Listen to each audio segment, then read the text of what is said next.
প্রিয় পঞ্চম শ্রেণীর ছাত্রছাত্রীরা, তোমাদের এই বছরের জিকে প্রশ্নপত্র আমি দেখাচ্ছি। গত বছরে একটা প্রশ্নপত্র দেখো, সেখান থেকে তোমরা প্র্যাকটিস করবে, অনেক প্রশ্ন তোমরা পেয়ে যাবে। তোমাদের জিকে মূলত 10 নম্বরের পরীক্ষা হবে এবং সময় থাকবে 20 মিনিট। তো কি বলে থাকো, আমরা কোন রাজ্যে বাস করি এটা তোমাদেরকে জানো, আমরা পশ্চিমবঙ্গ রাজ্যে বাস করি। অবিভক্ত বাংলার প্রথম বাংলা সংবাদপত্রটির নাম কি?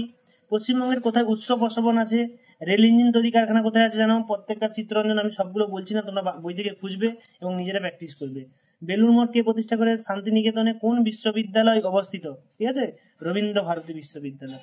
পশ্চিমবঙ্গের কোথায় ম্যানগ্রোভ অরণ্য দেখা যায়? তোমরা জানো, সুন্দরবনে। কামারপুকুর কার জন্মস্থান? পশ্চিমবঙ্গের কোথায় জাহাজ মেরামত করা হয়? পশ্চিমবঙ্গের কোন জায়গাটায় জাহাজ মেরামত করা হয় সেটা তোমরা অবশ্যই বলবে।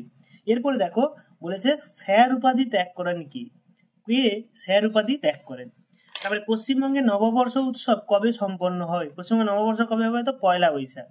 এবং প্রথম বাঙালি ভারতীয় অধিনায়ক কে? বাঙালিদের মধ্যে কে ছিল প্রথম ভারতীয় অধিনায়ক?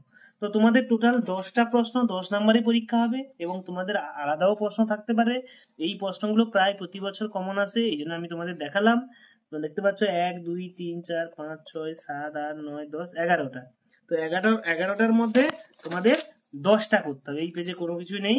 এই 10টা প্রশ্ন করলেই তোমাদের হয়ে যাবে। এই হচ্ছে তোমাদের টোটাল প্রশ্নপত্র। তো দেখা হচ্ছে পরের ভিডিওতে, পরে প্রশ্নপত্র নিয়ে আলোচনা করব।